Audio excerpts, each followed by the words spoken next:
1. The Fox and the Grapes. A hungry fox saw some fine bunches of grapes hanging from a vine that was trained along a high trellis, and did his best to reach them by jumping as high as he could into the air. But it was all in vain, for they were just out of reach. So he gave up trying and walked away with an air of dignity and unconcern, remarking, "I thought those grapes were ripe, but I see now they are quite sour." 2. The Goose that laid the golden eggs. A man and his wife had the good fortune to possess a goose which laid a golden egg every day. Lucky though they were, they soon began to think they were not getting rich fast enough, and, imagining the bird must be made of gold inside, they decided to kill it in order to secure the whole store of precious metal at once. But when they cut it open, they found it was just like any other goose. Thus, they neither got rich all at once, as they had hoped, nor enjoyed any longer the daily addition to their wealth. Much wants more and loses all. 3. The Cat and the Mice. There was once a house that was overrun with mice. A cat heard of this and said to herself, "That's the place for me." And off she went and took up her quarters in the house and caught the mice one by one and ate them. At last the mice could stand it no longer, and they determined to take to their holes and stay there. "That's awkward," said the cat to herself. "The only thing to do is to coax them out by a trick." So she considered a while, and then climbed up the wall and let herself hang down by her hind legs from a peg and pretended to be dead. By and by a mouse peeped out and saw the cat hanging there. "Aha!" it cried. "You're very clever, madam, no doubt, but you may turn yourself into a bag of meal hanging there, if you like, yet you won't catch us coming anywhere near you. If you are wise, you won't be deceived by the innocent airs of those whom you have once found to be dangerous."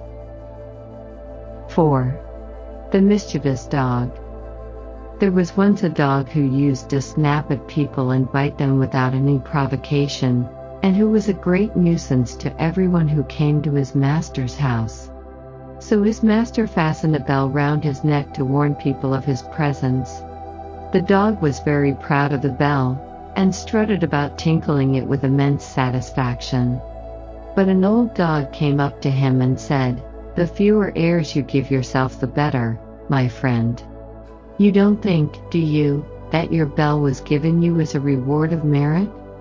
On the contrary, it is a badge of disgrace. Notoriety is often mistaken for fame." 5. The Charcoal Burner and the Fuller. There was once a charcoal burner who lived and worked by himself.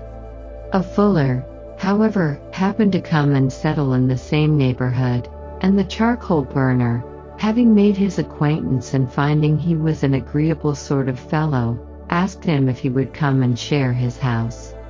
"We shall get to know one another better that way," he said, "and, besides, our household expenses will be diminished." The fuller thanked him, but replied, "I couldn't think of it, sir. Why, everything I take such pains to whiten would be blackened in no time by your charcoal." 6. The Mice in Council. Once upon a time all the mice met together in council and discussed the best means of securing themselves against the attacks of the cat. After several suggestions had been debated, a mouse of some standing and experience got up and said, "I think I have hit upon a plan which will ensure our safety in the future, provided you approve and carry it out. It is that we should fasten a bell round the neck of our enemy the cat, which will by its tinkling warn us of her approach." This proposal was warmly applauded, and it had been already decided to adopt it, when an old mouse got upon his feet and said, "I agree with you all that the plan before us is an admirable one. But may I ask who is going to bell the cat?" 7. The Bat and the Weasels. A bat fell to the ground and was caught by a weasel, and was just going to be killed and eaten when it begged to be let go. The weasel said he couldn't do that because he was an enemy of all birds on principle. "Oh, but," said the bat, "I'm not a bird at all. I'm a mouse." "So you are," said the weasel, "now I come to look at you." And he let it go. Some time after this, the bat was caught in just the same way by another weasel, and, as before, begged for its life. "No," said the weasel, "I never let a mouse go by any chance." "But I'm not a mouse," said the bat. "I'm a bird." "Why, so you are," said the weasel. And he too let the bat go. Look and see which way the wind blows before you commit yourself. 8. The Dog and the Sow. A dog and a sow were arguing, and each claimed that its own young ones were finer than those of any other animal. "Well," said the sow at last, "mine can see, at any rate, when they come into the world, but yours are born blind." 9. The Fox and the Crow. A crow was sitting on a branch of a tree with a piece of cheese in her beak when a fox observed her and set his wits to work to discover some way of getting the cheese. Coming and standing under the tree, he looked up and said, "What a noble bird I see above me. Her beauty is without equal, the hue of her plumage exquisite. If only her voice is as sweet as her looks are fair, she ought without doubt to be queen of the birds." The crow was hugely flattered by this, and just to show the fox that she could sing, she gave a loud caw. Down came the cheese, of course, and the fox, snatching it up, said, "You have a voice, madam, I see. What you want is wits." 10. The Horse and the Groom.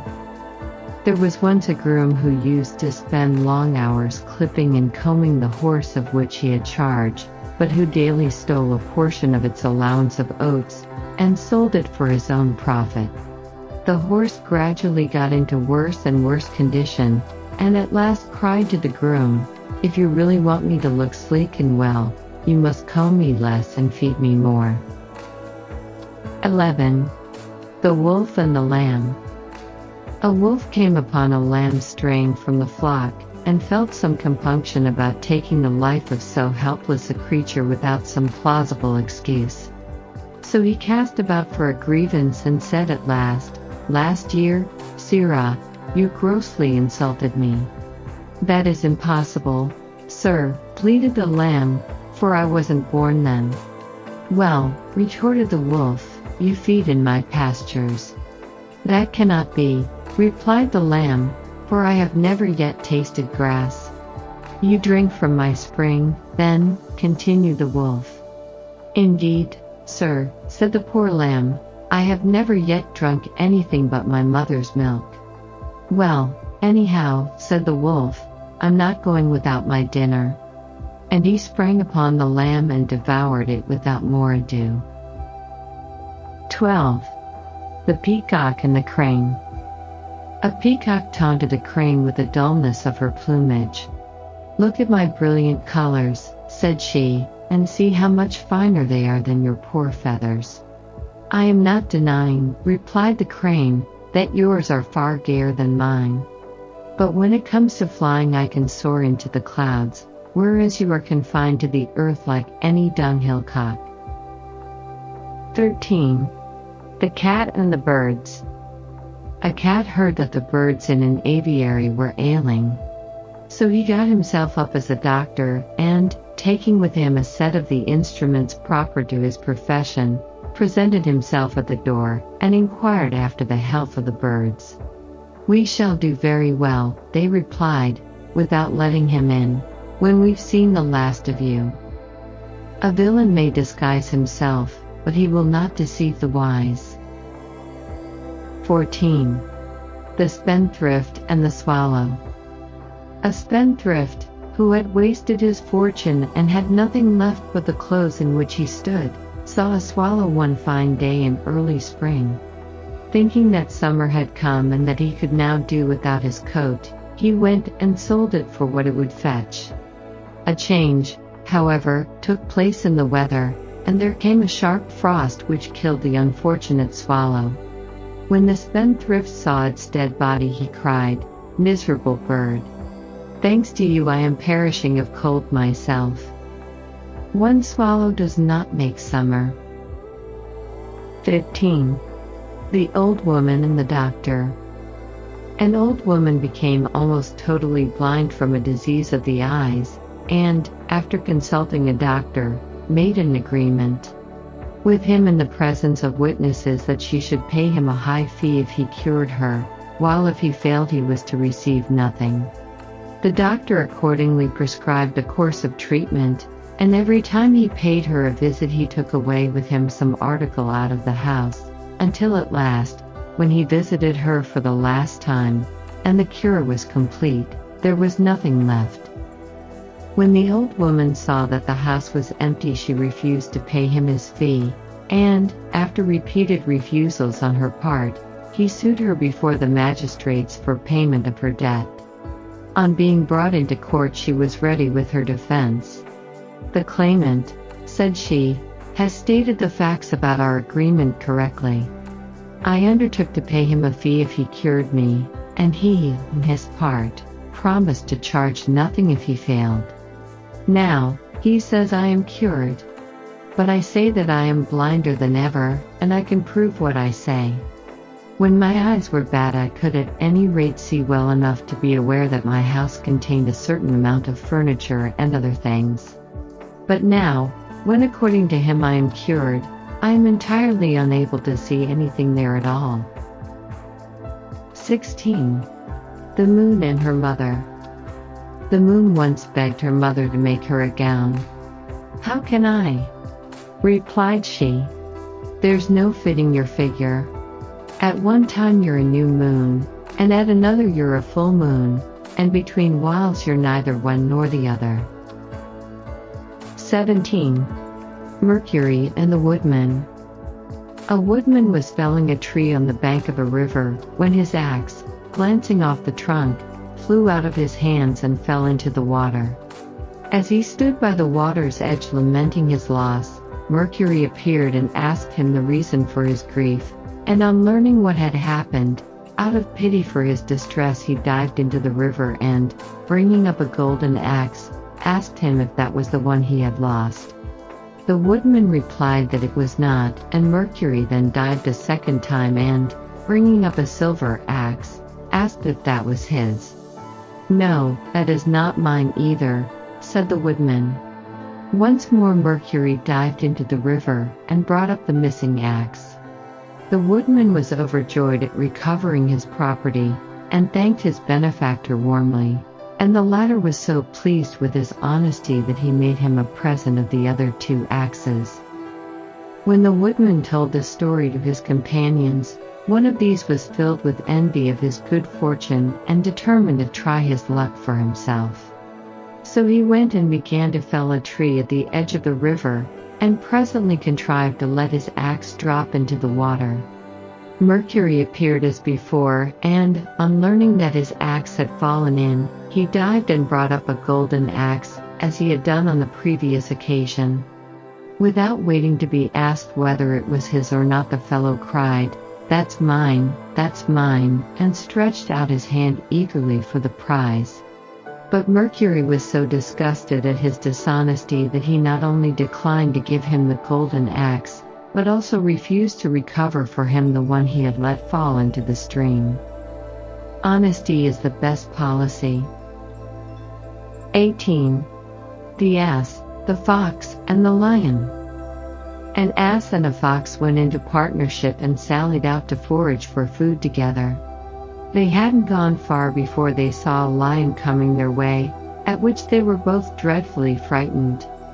But the fox thought he saw a way of saving his own skin, and went boldly up to the lion and whispered in his ear, "I'll manage that you shall get hold of the ass without the trouble of stalking him, if you'll promise to let me go free." The lion agreed to this, and the fox then rejoined his companion and contrived before long to lead him by a hidden pit, which some hunter had dug as a trap for wild animals, and into which he fell. When the lion saw that the ass was safely caught and couldn't get away, it was to the fox that he first turned his attention, and he soon finished him off, and then at his leisure proceeded to feast upon the ass. Betray a friend, and you'll often find you have ruined yourself.